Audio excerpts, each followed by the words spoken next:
Assalamualaikum warahmatullahi wabarakatuh.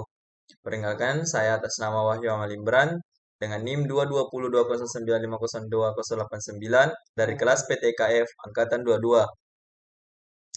Baiklah, di sini saya akan mempresentasikan tentang video pembelajaran langkah-langkah menulis karya ilmiah. Yang pertama yaitu pendahuluan.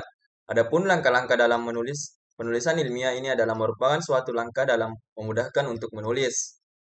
Jadi, menulis sebenarnya cukup menarik jika didalami.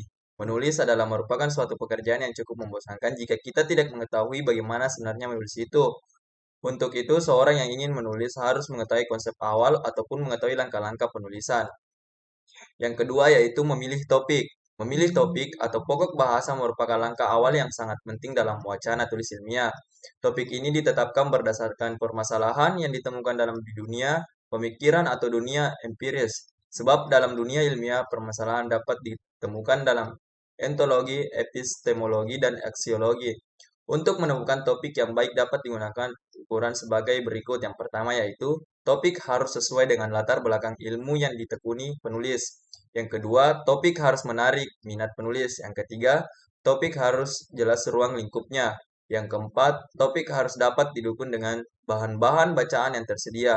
Jadi dalam memilih topik seseorang yang ingin menulis karya ilmiah adalah harus mengetahui yang pertama yaitu sudut pandang dari apa yang ingin ditulisnya. Ini bertujuan agar apa yang akan dituangkan nantinya memiliki fokus dua-dua kerangkan pikir yang baik dan outline yang baik juga. Yang ketiga yaitu rumusan dan spesifikasi dari topik tersebut. Ini bertujuan agar siapa yang ingin dirumuskan tersebut adalah memang permasalahan yang penting. Yang keempat yaitu situasi dan kondisi. Ini bertujuan agar topik yang dipilih adalah sesuai dengan perkembangan keilmuan dan problematika sosiologis. Berikutnya yaitu merumuskan judul. Judul adalah nama yang diberikan untuk pokok bahasan. Judul harus diusahakan semenarik mungkin atau diusahakan membangkitkan perhatian dan dapat merangsang sehingga dapat membangkitkan perhatian dan minat orang untuk membacanya. Judul dirumuskan dengan kata-kata kunci atau keywords keseluruhan uraian sehingga seringkali rumusnya baru definitif setelah tulisan dikerjakan. Contoh-contoh judul yang dirumuskan dan diusahakan secara menarik. Dikemukakan di sini sebagai berikut. Yang pertama yaitu God for 21 Century, agama yang kedua yaitu agama yang diperlukan manusia abad 21 dan seterusnya. Yang ketiga Muhammad Abduh dan teologi rasional Mu'tazilah. Yang keempat trik-trik internet cepat. Yang kelima membina hubungan keluarga dengan mesra dan sakinah. Yang keenam mengungkap rahasia hati. Yang ketujuh sejarah Islam di Indonesia. Nostalgia kekuasaan Hindia Belanda. Jadi ada beberapa hal yang harus diperhatikan dalam merumuskan judul, yaitu yang pertama, judul jangan terlalu panjang. Yang kedua, judul harus singkat dan menarik ketika dilihat. Yang ketiga, judul tidak boleh terlalu mencolok sehingga menimbulkan kontroversi. Yang keempat, judul merupakan komunikasi awal dalam memberikan dan menjelaskan isi apa yang disampaikan dalam penulisan karya ilmiah. Yang berikutnya yaitu mengembangkan pembahasan. Wacana atau karya tulis ilmiah kalau terdiri dari makalah sebenarnya hanya sekedar 2.000 sampai 10.000. 2.000 sampai 10.000 kata. Akan tetapi jika dalam bentuk buku tentu tidak terbatas jumlah kata-kata yang diturunkan. Namun, betapapun pendek atau panjangnya suatu wacana tulis ilmiah, penulisnya harus menulis kata-kata satu persatu.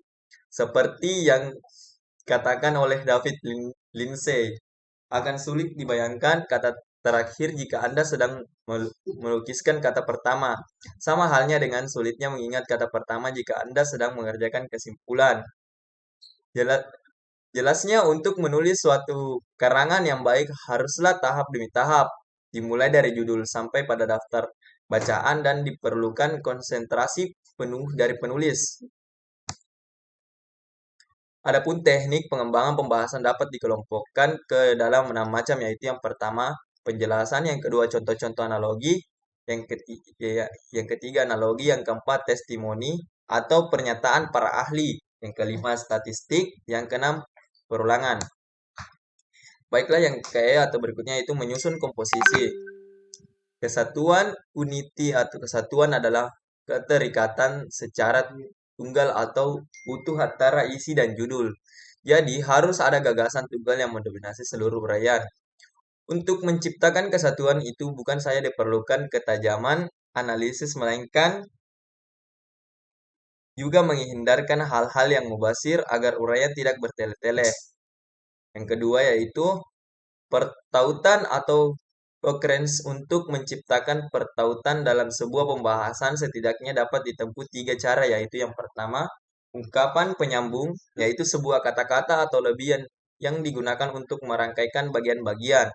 Yang kedua yaitu paralisme, yakni mensejajarkan struktur kalimat yang sejenis dengan ungkapan yang sama setiap pokok pembicaraan. Yang ketiga yaitu gema, yakni kata atau gagasan dalam kalimat terdahulu diulang kembali pada kalimat berikut.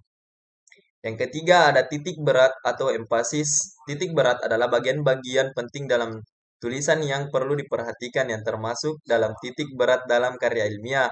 Bidang pemikiran Islam antara lain gagasan utama, pemikiran baru, perbedaan pokok, dan hal-hal yang harus diperhatikan para pembaca dapat menyediakan diri untuk meresapi, memahami, dan merenungkannya.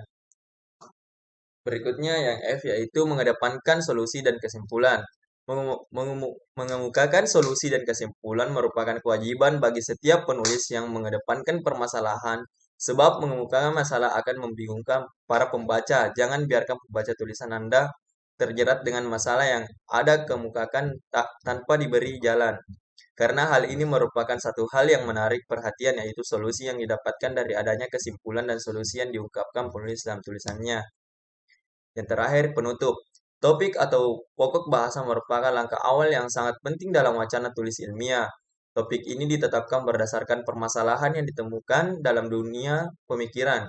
Judul adalah nama yang diberikan untuk pokok bahasan. Judul harus diusahakan semenarik mungkin atau diusahakan membangkitkan perhatian dan dapat merangsang sehingga dapat membangkitkan perhatian dan minat orang untuk membacanya. Adapun teknik pengembangan pembahasan dapat dikelompokkan ke dalam 6 macam, yaitu penjelasan contoh-contoh, analogi, testimoni, tes statistik, dan perulangan. Menyusun komposisi harus didasarkan pada tiga prinsip, yaitu kesatuan, pertautan, dan titik berat. Adanya solusi dan kesimpulan merupakan kewajiban bagi setiap penulis yang mengedepankan permasalahan adalah untuk memberikan jawaban akhir bagi setiap permasalahan yang dapat membingungkan atau menarik perhatian pembaca. Oleh karena itu, solusi dan kesimpulan merupakan ending atau akhir dari sebuah tulisan. Baiklah, itulah tadi presentasi dari saya. Lebih dan kurangnya mohon dimaafkan. Wabillahi taufiq wal hidayah. Wassalamualaikum warahmatullahi wabarakatuh.